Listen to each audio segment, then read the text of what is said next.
Hello dear friends, you are most welcome at Study IAS with PN Sharma. Dear friends, आज हमारा ये fourth lecture है economics का, जिसमें हम पूरी रमेश सिंह इकोनॉमिक्स की उसको कंप्लीट करेंगे।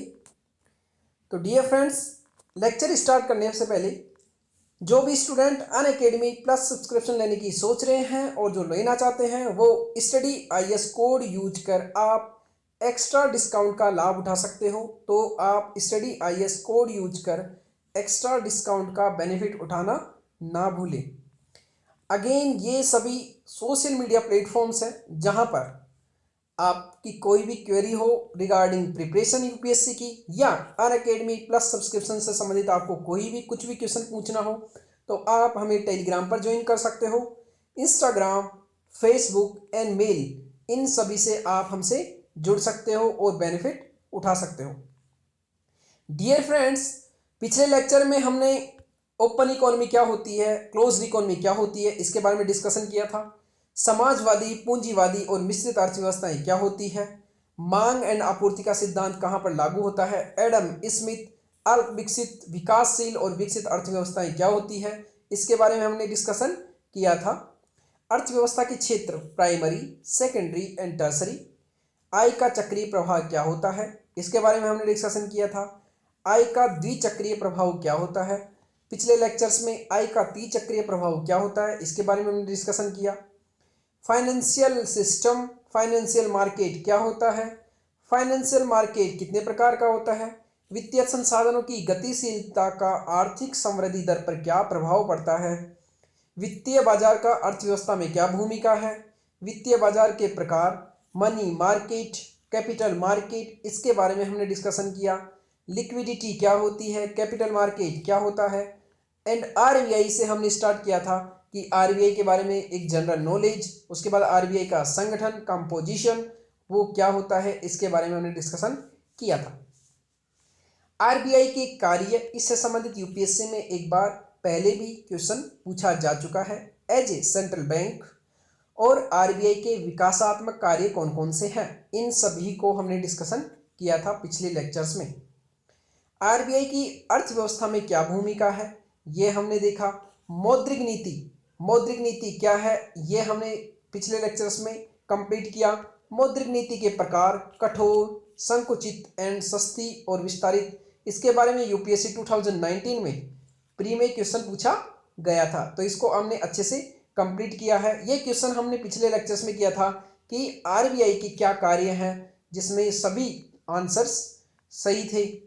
मौद्रिक नीति सस्ती एंड कठोर, इसके बारे में हमने पिछले लेक्चर्स में डिस्कशन किया। मौद्रिक नीति के मात्रात्मक लक्षण मीन्स मात्रात्मक उपकरण कौन कौन से हैं, LAF, VRR, bank rate, MSF rate, open market operation, marginal सीमा निर्धारण, नैतिक दबाव और साख राशनिंग, ये सभी क्या क्या होते हैं, मात्रात्मक लक्षण उपकरण क्या होते हैं, ये सभी हमने पिछले लेक्चर्स में कंप्लीट किया था। लिक्विडिटी एडजस्टमेंट फैसिलिटी, ये क्या होती है, इसमें दो repo rate, reverse repo rate, ये हमने पिछले लेक्चर में कंप्लीट किया। उसके बाद भारतीय अर्थव्यवस्था के संदर्भ में पिछले लेक्चर में हमने ये क्वेश्चंस को भी सोल्व किया कि क्या है, मॉनेटरी पॉलिसी के घटक कौन कौन से हैं। उसके बाद ये जो क्वेश्चन था पिछली साल 2019 में पूछा गया था 2019 में, उसका भी हमने डिस्कशन किया था कि विस्तारित और अविस्तारित नीतियां कौन कौन सी है। आज हम इन सभी क्वेश्चंस के साथ जो मेन टॉपिक्स हैं इकोनॉमी के, जहां से डायरेक्टली यूपीएससी में क्वेश्चन आ सकते हैं, उन सभी का हम डिस्कशन करेंगे। तो आज हमारा टॉपिक है वीआरआर, वेरिएबल रिजर्व रेशियो। तो my dear friends, variable reserve ratio, इसमें हम दो पढ़ेंगे। एक फर्स्ट है CRR, cash reserve ratio, second है एसएलआर, स्टैट्यूटरी लिक्विडिटी रेशियो। तो फर्स्ट यहां पर आरबीआई एक्ट 1934 में यह कहा गया था कि सभी शेड्यूल कॉमर्शियल बैंक, सभी शेड्यूल कॉमर्शियल मीन्स अनुसूचित जो बैंकें हैं। अब आपको शेड्यूल कॉमर्शियल बैंक्स में आगे बढ़ने से पहले हमको पता होना चाहिए कि बैंक दो प्रकार के होते हैं। एक जो आरबीआई के, जो आरबीआई एक्ट 1934 है उसके अंतर्गत रजिस्टर्ड किए हुए हैं, और कुछ बैंक जो रजिस्टर्ड नहीं किए हुए हैं। जो नहीं किए हुए हैं वो है सिंपली कोऑपरेटिव बैंक और लोकल एरिया बैंक्स। लेकिन जो शेड्यूल कॉमर्शियल बैंक है, इस ये जो आरबीआई के एक्ट 1934 है, इसमें कुछ को रजिस्ट्रेशन किया हुआ है। इसमें भी कुछ शेड्यूल कॉमर्शियल बैंक है और कुछ कोऑपरेटिव बैंक्स का भी रजिस्ट्रेशन हो रखा है। इसमें जिसका रजिस्ट्रेशन हो रखा है उसमें शेड्यूल कॉमर्शियल बैंक्स में क्या क्या आते हैं, एक फॉरेनर बैंक्स, हमारे यहाँ प्राइवेट सेक्टर बैंक्स और हमारे जो पब्लिक सेक्टर बैंक्स है वो इसी सभी कैटेगरी में आते हैं, जिसमें आरआरबी भी शामिल है।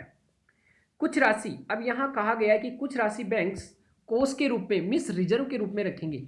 रिजर्व के रूप में रखने से मतलब तात्पर्य क्या है यहाँ पर कि अगर कोई बैंक है, अगर मान लीजिए कोई बैंक है और उसके पास पैसा आता है 100 रुपीज़, इसके पास 100 रुपीज़ जमा हुए, कोई व्यक्ति हैं बहुत सारे जिन्होंने बैंक में पैसा जमा करवाया है।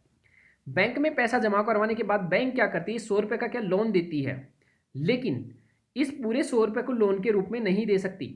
इसमें से कुछ पैसा बैंक को अपने पास सुरक्षित रखना होगा, क्योंकि अगर मान लीजिए जिन लोगों ने बैंक में पैसा जमा करवाया है, अगर वो लोग ही बैंक के पास वापस आकर मांगने लग गए कि हमने आपके पास 100 रुपये जमा करवाए थे, हमको पैसों की ज़रूरत है, प्लीज़ हमको वापस कीजिए। अगर बैंक ने पूरा लोन दे दिया और पूरा लोन डूब गया तो बैंक कहाँ से पैसा देगी, और बाद में अगर ऐसा होगा तो किसी बैंक में कोई व्यक्ति पैसा जमा करवाएगा ही नहीं। उससे अच्छा तो वो ब्याज पे दे देगा खुद, चाहे बैंक से कम ब्याज मिल जाए या फिर ज़मीन में गाड़ देंगे, लेकिन बैंक को किसी भी हालत में नहीं देंगे। बैंक जाने से तो लोग कसम खा लेंगे अगर ऐसा होने लगा तो।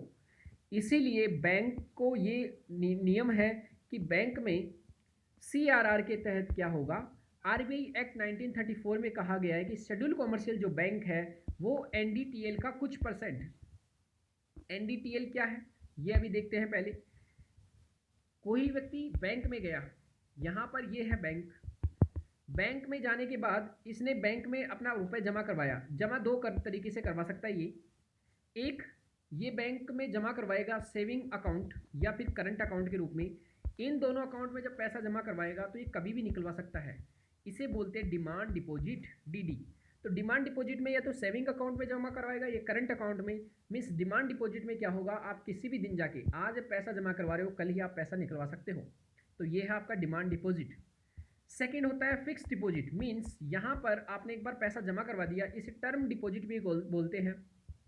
आपने यहाँ पर 1 महीने के लिए पैसा जमा करवाओगे, 2 महीने के लिए पैसा जमा करवाओगे, मीन्स यहाँ पर आप दूसरे दिन ही पैसा, यहाँ टर्म रहेगी कि इतने मिनिमम दिन के लिए से पहले हम पैसा नहीं निकलवाएंगे।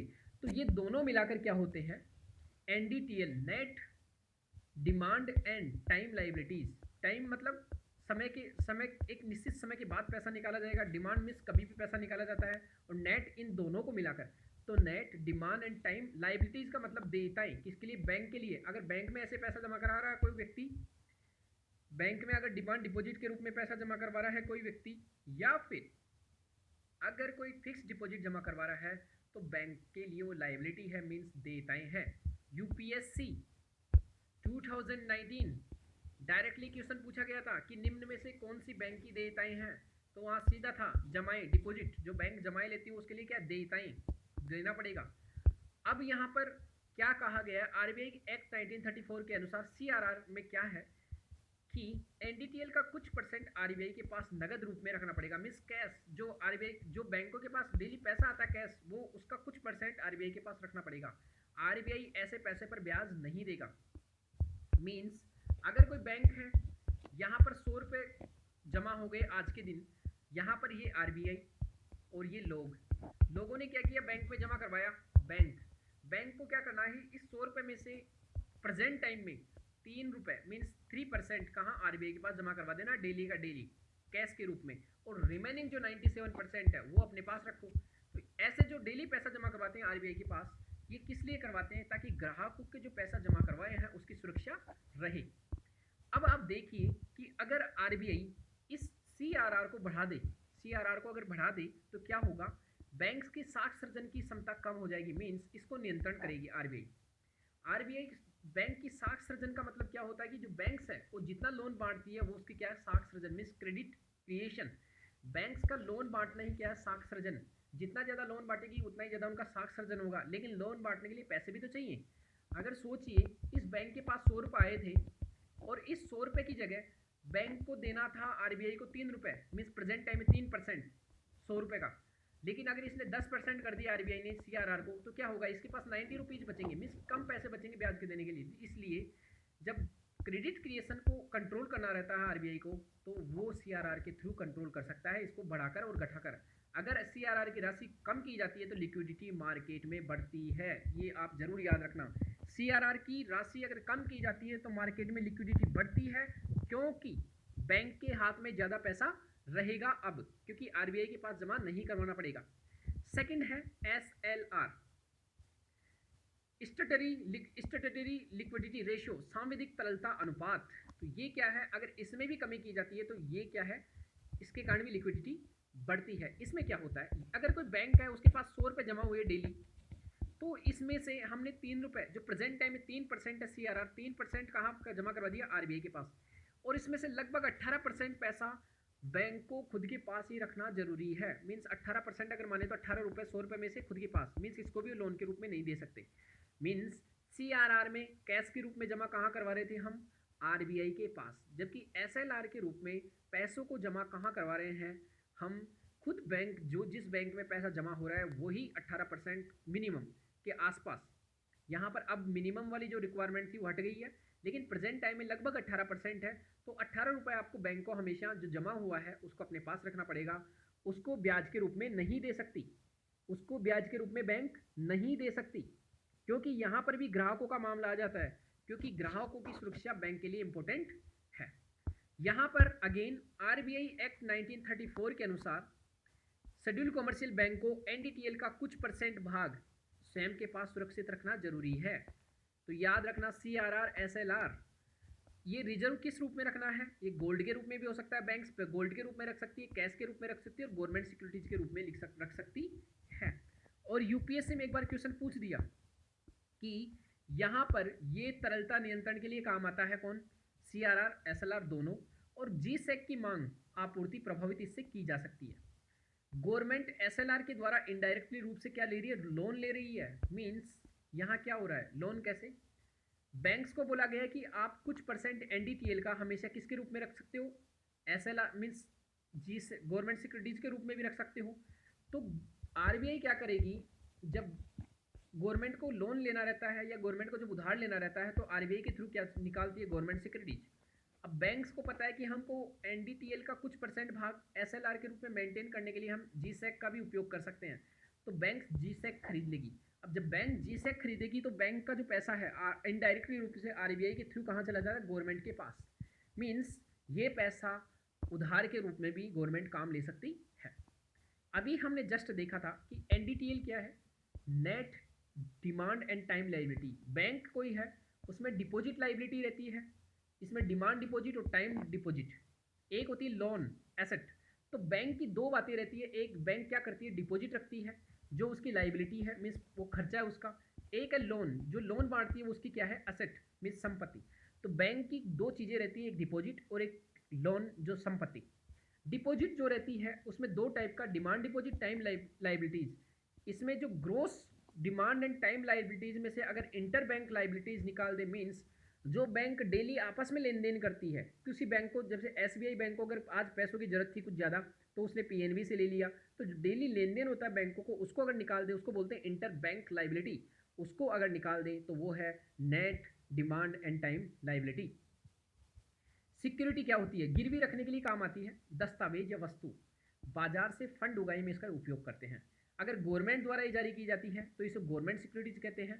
गवर्नमेंट सिक्योरिटीज बचत की प्रवृत्ति को बढ़ाती है और सुरक्षित निवेश का विकल्प है, क्योंकि गवर्नमेंट, अब देखो सिक्योरिटी क्या होती है, जैसे हम बैंक में जाते हैं, हमको पैसा लेना रहता है, तो हम कुछ कागज रखते हैं, किसके, जमीन के कागज रख दिया हमने 1 बीघा के या फिर 1 हेक्टेयर के। उस कागज को, उस जमीन के टुकड़े से हमने क्या किया, बैंक में गए और वहाँ से लोन ले लिया। मीन्स ये हमारी क्या है, सिक्योरिटी। हमने इसको रख दिया बैंक के पास। बैंक के पास क्या है, इसको बेचकर बाद में बैंक को अगर पैसा नहीं चुकाए तो बैंक इसको बेच देगा। उसी तरह सरकार क्या करती है, सरकार को जब पैसा मार्केट से उगाना रहता है, उगाही करना रहता है, तो वो अपनी गवर्नमेंट सिक्योरिटी जारी करती है, और गवर्नमेंट पर सबको भरोसा है कि वो पैसा, जो उसका पैसा डूबेगा नहीं, इसीलिए लोग गवर्नमेंट सिक्योरिटीज में क्या करते हैं, निवेश। तो ये याद रखना। अब गवर्नमेंट सिक्योरिटीज भी दो प्रकार की होती है, मीन्स सिक्योरिटी दो प्रकार की हो सकती है, डेब्ट सिक्योरिटी, ऋण प्रतिभूति, and share security, means share security. इसमें क्या होता है, ऋण जो डेप्थ प्रतिभूति है, ऋण प्रतिभूति, इसमें यहाँ मैक्सिमम जी सेक के रूप में इसको उपयोग किया जाता है। मीन्स ऐसी प्रतिभूतियाँ जिनको रखकर या तो क्या किया जाता है, लोन उठाया जाता है, डेप्थ मीन्स ऋण लिया जाता है, या फिर शेयर सिक्योरिटी के रूप में क्या किया जाता है, यहाँ पर आपको सिक्योरिटी रूप में शेयर दिए जाते हैं कि इस पर्टिकुलर कंपनी की कीमत हमारे पास 50,000 रुपये है, अगर हम आपके पैसे नहीं चुका पाए तो आप इसके शेयर जो 10 लाख रुपए के शेयर है वो आपको हो जाएंगे आपके नाम। तो ये क्या है, शेयर सिक्योरिटी। अब मॉनेटरी जो पॉलिसी है वो क्रेडिट कंट्रोल का काम करती है, मीन्स साख नियंत्रण का। क्रेडिट कंट्रोल मीन्स क्या होता है, मनी जो है, पैसा इकोनॉमी में, ये हमारी इकोनॉमी है, इसमें मनी सप्लाई मीन्स मनी को बढ़ाना और घटाना, इसी को क्या बोलते हैं, क्रेडिट कंट्रोल। तो monetary policy means credit control की नीति भी इसको कहते हैं। आरबीआई क्या करती है, बैंक्स में क्रेडिट क्रिएशन की एफिशिएंसी को कंट्रोल करती है। बैंक्स की मतलब बैंक कितना लोन बांटेंगे उसको कंट्रोल करती है आरबीआई। उसके बाद साख सृजन मीन्स कॉमर्शियल बैंक है वो कितना लोन बांटेगी उसका कंट्रोल करके रखती है। और साख नियंत्रण, तो यहाँ पर याद रखना, साख सृजन कौन करता है, क्रेडिट क्रिएशन करती है कॉमर्शियल बैंक्स, और क्रेडिट का कंट्रोल कौन करके रखता है, आरबीआई अपने द्वारा। तो ये दोनों याद रखना। अब है open market operation. Open market operation क्या होता है, यहाँ पर देखिए ये क्या है, गवर्नमेंट को यहाँ समझने के लिए क्या करना है, गवर्नमेंट इसके पास खर्चा हो रहा है 110 रुपये का और पैसे आ रहे हैं 100 रुपये, मीन्स खर्चा क्या है ज़्यादा, मीन्स ये 10 रुपये एक्स्ट्रा खर्चा हुआ है इसका गवर्नमेंट कहाँ से भरपाई करेगी। तो गवर्नमेंट क्या करेगी, ये 10 रुपये क्या करेगी, गवर्नमेंट उधार लेगी। तो उधार कितने चाहिए अब गवर्नमेंट को, 10 रुपये। अब ये 10 रुपये उधार कैसे लेगी, गवर्नमेंट जाके लोगों के हाथ घर में तो जाएगी नहीं कि हमको उधार दे दो, हमें 10 रुपये एक्स्ट्रा खर्चा हुआ है प्लीज़ हमको उधार दे दो, ऐसा तो गवर्नमेंट करेगी नहीं। तो गवर्नमेंट क्या करती है, गवर्नमेंट को जब 10 रुपये का उधार चाहिए एक्स्ट्रा, मीन्स 10 रुपये एक्स्ट्रा खर्च कर रही है, तो गवर्नमेंट ने आरबीआई के थ्रू क्या करती है, गवर्नमेंट खुद उगाही नहीं करती है, आरबीआई के थ्रू गवर्नमेंट पैसा उगाही करती है। आरबीआई के थ्रू क्या करेगी, आरबीआई क्या करती है, गवर्नमेंट सिक्योरिटी जारी करती है।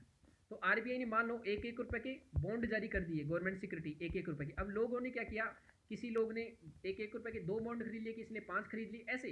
तो ये तो जस्ट 1-1 रुपये है, ऐसे 1000-1000 2-2 हज़ार इनके खरीदते हैं लोग, तो ये खरीद लिए। अभी क्या होगा, इसको कहा गया कि आप अगर 1 रुपये इन्वेस्ट कर रहे हो, 1 रुपये का उधार दे रहे हो अगर बैंक मिस आरबीआई के थ्रू लोगों को, इसको गवर्नमेंट को, तो आपको 1 रुपये की जगह हम 1.5 रुपये देंगे 1 साल बाद, ऐसा कहकर उधार ले लिया जाता है। तो इसमें क्या होता है, ओपन मार्केट ऑपरेशन में आरबीआई ओपन मार्केट में खुला बाजार में गवर्नमेंट सिक्योरिटीज को क्रय करता है और बेचता है। मीन्स जो गवर्नमेंट को जो पैसा चाहिए गवर्नमेंट सिक्योरिटीज के द्वारा उसको खरीदना और बेचना, जब क्रय करेगा तो लोग पैसा इन्वेस्ट कर देते हैं आरबीआई के थ्रू, उधार दे देते हैं किसको, सरकार को। जब बेचता है आरबीआई तो क्या होगा, वापस लोगों के हाथ में जो खरीदा था लोगों ने सिक्योरिटीज जिसमें पैसा लगाया था, अब यहाँ 1.5 रुपये विक्रय के रूप में मिल जाएगा। आरबीआई गवर्नमेंट सिक्योरिटीज को क्रय खरीदना जब खरीदेगी तो क्या होगा, मार्केट में तरलता बढ़ेगी। मीन्स जब आरबीआई गवर्नमेंट सिक्योरिटीज को खरीदती है और जब आरबीआई गवर्नमेंट सिक्योरिटीज को बेचती है तो तरलता क्या होगी, मार्केट में कम। मीन्स यहां समझो, यहां लोगों के हाथ में कितने थे, 100 रुपये।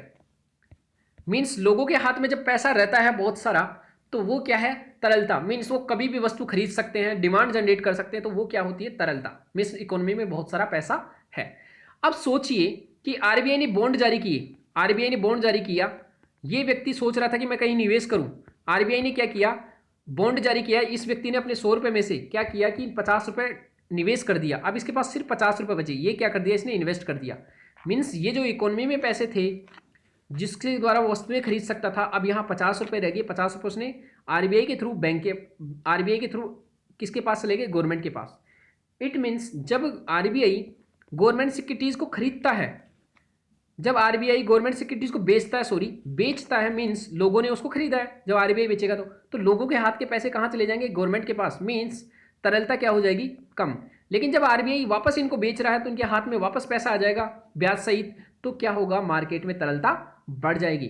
तो ओपन मार्केट ऑपरेशन क्या होता है, इसमें आरबीआई गवर्नमेंट सिक्योरिटीज को खरीदता है तो क्या होगा, बैंक्स के पास तरलता बढ़ जाती है, मीन्स साख सृजन की क्षमता बढ़ जाती है।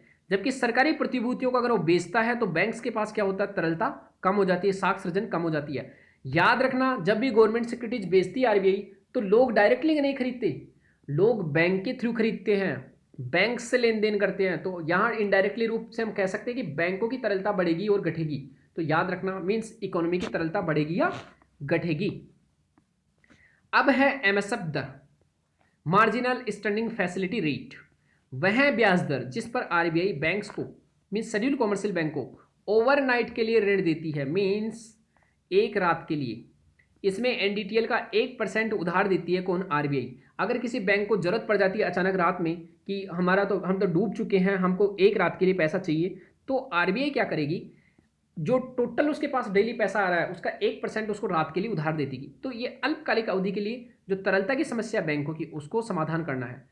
और अगर एमएसएफ की रेट बढ़ा दी जाती है तो तरलता क्या हो जाएगी, क्योंकि बैंक अब उधार नहीं लेगी एक रात के लिए भी। तो ये याद रखना।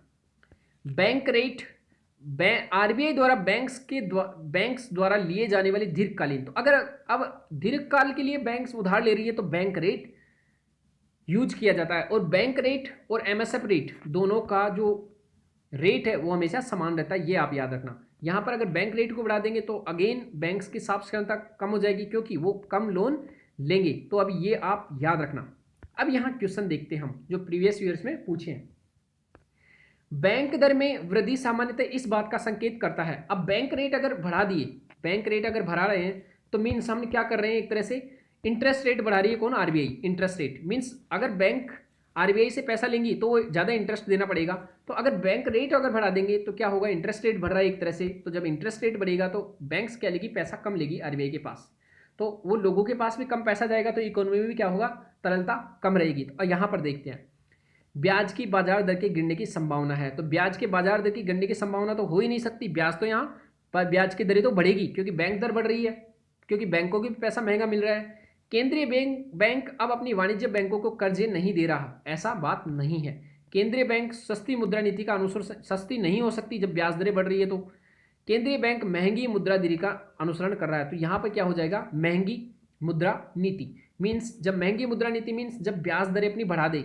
कैसे बढ़ा रहा है, जब बैंक रेट में वृद्धि हो रही तो बैंकों को भी महंगा लोन मिलेगा, तो बैंक्स भी अपना महंगा लोन देगी। तो ये क्वेश्चन आप याद रखना। भारतीय रिजर्व बैंक के बैंक दर को कम करने, ये सभी यूपीएससी के प्रीवियस ईयर के क्वेश्चंस हैं जिनका हम सॉल्यूशन कर रहे हैं, जिनका हम देख रहे हैं। ये सभी प्रीवियस ईयर्स के एग्जाम्स में आए हुए हैं। तो यहाँ पर क्या क्वेश्चन पूछ रहा है, भारतीय रिजर्व बैंक के बैंक दर कम करने के फलस्वरूप अब बैंक रेट क्या हो रही है, कम की जा रही है। तो जब बैंक रेट अगर कम करेगा तो यहां समझना आरबीआई है, आरबीआई के द्वारा क्या की जा रही है, बैंक रेट को कम किया जा रहा है। अब जब बैंक रेट को कम किया जाएगा तो यहाँ जो बैंक्स हैं उनको भी कम रेट पर, मीन्स कम इंटरेस्ट रेट पर पैसा मिलेगा। जब बैंक्स को कम इंटरेस्ट रेट पर पैसा मिलेगा तो ये लोगों को भी कम इंटरेस्ट पर पैसा देंगे, तो लोग ज़्यादा पैसा लेंगे, ज़्यादा पैसा लेंगे मीन्स मनी के रूप में। तो जब ज़्यादा पैसा लेंगे, लोगों के हाथ में ज़्यादा पैसा आएगा, तो इट मीन्स हमारी जो इकोनॉमी है उसमें क्या हो जाएगी, तरलता बढ़ जाएगी। तो अब यहाँ देखते हैं क्या क्या है। बाजार की तरलता बढ़ जाती है, एकदम सही है। बाजार की तरलता घट जाती है तो गलत है। बाजार की तरलता पर कोई प्रभाव नहीं पड़ता, ये तो बिल्कुल न्यूट्रल बात कर रहा है, ये तो गलत है। वाणिज्यिक बैंक अधिक जमा पूंजी संग्रहित कर लेते हैं, वाणिज्यिक बैंक अधिक जमा पूंजी संग्रहित कर लेते। इसको देखते हैं ये क्या कह रहा है, वाणिज्यिक बैंक अधिक जमा पूंजी संग्रहित कर लेते हैं। तो यहाँ इसका कोई लेना देना नहीं है। अगर बैंक दर कम है तो अधिक मात्रा में पूंजी संग्रहित करने की जगह लोन, बैंक सस्ते दर पर लोन ज़्यादा बांटेंगे। तो यहाँ पर ये क्या हो जाएगा, गलत। तो यहाँ पर सीधा सा क्या है, हमको तरलता बढ़ जाती है। तो ये आप याद रखना। ये क्वेश्चन आज का लास्ट है कि यहां पर भारतीय अर्थव्यवस्था के संदर्भ में खुला बाजार प्रचलन मींस किससे निर्दिष्ट करता है। तो खुला ओपन मार्केट ऑपरेशन अभी हमने जस्ट देखा था। तो ओपन मार्केट ऑपरेशन में हमने देखा था कि आरबीआई जब गवर्नमेंट सिक्योरिटीज को खरीदती है या बेचती है तो उसे ही हम क्या कहते हैं, खुला बाजार प्रचलन, ओपन मार्केट ऑपरेशन। तो यहाँ क्या क्या ऑप्शन थे, ये भी यूपीएससी का क्वेश्चन है। अनुसूचित बैंकों द्वारा आरबीआई से ऋण लेना, तो ये तो गलत हो गया, ये तो रेपो रेट होती है। वाणिज्यिक बैंकों द्वारा उद्योग और व्यापार क्षेत्रों को ऋण देना, ये अलग है, ऋण सिंपल सा होता है। आरबीआई द्वारा सरकारी प्रतिभूतियों मीन्स गवर्नमेंट सिक्योरिटीज को खरीदना, क्रय और विक्रय मीन्स बेचना, इसी को क्या बोलते हैं हम, खुला बाजार प्रचालन। तो डियर फ्रेंड्स, ये हमारा आज का लेक्चर था। अब हमने आज क्या क्या डिस्कशन किया है। आज हमने वेरिएबल रिजर्व रेशियो मीन्स हमने जो पीछे देखा था यहां पर मौद्रिक नीति, साख नियंत्रण नीति, मौद्रिक नीति मीन्स मॉनेटरी पॉलिसी, उसके उपकरण क्या क्या होते हैं। मात्रात्मक उपकरण जो हमारे इकोनॉमी में डायरेक्टली पैसे का जो मात्रा है उसको नियंत्रित करते हैं। चयनात्मक तीन अलग से जिनको हम आगे पढ़ेंगे। यहां पर हमने repo rate, reverse repo rate, CRR, SLR, bank rate, MSF rate और ओपन मार्केट ऑपरेशन, इन सभी को हमने कंप्लीट कर दिया है आज। मार्जिन, नैतिक दबाव, साख राशनिंग, ये हम नेक्स्ट लेक्चर में देखेंगे। तो एक बार हम देखते हैं वीआरआर। आज हमने क्या पढ़ा है, वेरिएबल रिजर्व रेशियो। तो इसमें सीआरआर क्या होता है, एसएलआर क्या होता है, ये हमने दोनों देखा। सीआरआर में कितना परसेंट लगभग रखा जाता है, प्रेजेंट में 3% है इसकी, और यहां लगभग 18% के आसपास आता है। इनमें तीनों रूप में रखा जा सकता है, cash, gold and government securities, यहां केवल कैश के रूप में। और यहां से क्वेश्चन हमेशा आ चुका था कि गवर्नमेंट एसएलआर के द्वारा इनडायरेक्टली रूप से उधार ले रही है। एनडीटीएल क्या होता है, ये हमने आज देखा। ग्रोस एनडीटीएल क्या होता है, उसमें से अगर इंटरबैंकिंग लाइबिलिटी निकाल दे तो एनडीटीएल आ जाएगा। सिक्योरिटी दो प्रकार की, depth and share security. Monetary policy को क्या बोलते हैं, क्रेडिट कंट्रोल पॉलिसी भी कहते हैं। ओपन मार्केट ऑपरेशन क्या होगा, गवर्नमेंट सिक्योरिटीज को खरीदना और बेचना, ये क्या है, ओपन मार्केट ऑपरेशन, इसको अच्छे से देखना। MSF rate, marginal standing facility, ये एनडीटीएल का जो हमने देखा था कि बैंक के पास डेली कितना पैसा आ रहा है, उसका सिर्फ 1% उधार ले सकते हैं, किससे, आरबीआई से। मींस बैंक के पास जो एनडीटीएल आ रहा है डेली, उसका केवल 1% जितना बनता है उतना वो एक रात के लिए आरबीआई से उधार ले सकते हैं। बैंक रेट वो अल्पकाल के लिए उधार था, ये दीर्घकाल के लिए अगर आरबीआई से ऋण ले रहे हैं तो जिस दर पर ब्याज की गणना की जाती है आरबीआई द्वारा, वो है बैंक रेट। बैंक रेट से संबंधित हमने क्वेश्चन देखा, तो ये सिंपल सा यूपीएससी का क्वेश्चन था। अगेन बैंक रेट से संबंधित एक सेकंड अगेन क्वेश्चन आया था, सेम देखो रिपीटेशन। उसके बाद खुला बाजार प्रचालन, ये भी अर्थव्यवस्था में पूछा गया था। तो my dear friends, next lecture में हम क्या लेंगे, चयनात्मक उपकरण। मींस चयनात्मक उपकरण में क्या क्या है, मार्जिन सीमा निर्धारण क्या होती है, नैतिक दबाव क्या होता है, साख राशनिंग क्या होती है, तीन इसमें इंपॉर्टेंट है। उसके बाद अमेरिकन फेडरल बैंक से संबंधित हम पढ़ेंगे कि क्वांटिटिव ईजिंग क्या होता है, क्वांटिटिव टैपरिंग क्या होता है। उसके बाद हम देखेंगे मॉनेटरी पॉलिसी नेक्स्ट लेक्चर में कि मॉनेटरी पॉलिसी कमेटी क्या होती है। मॉनेटरी पॉलिसी कमेटी की जो मॉनेटरी पॉलिसी हमारे इंडिया में, उसकी जो सीमाएं हैं, लिमिटेशंस, वो क्या है।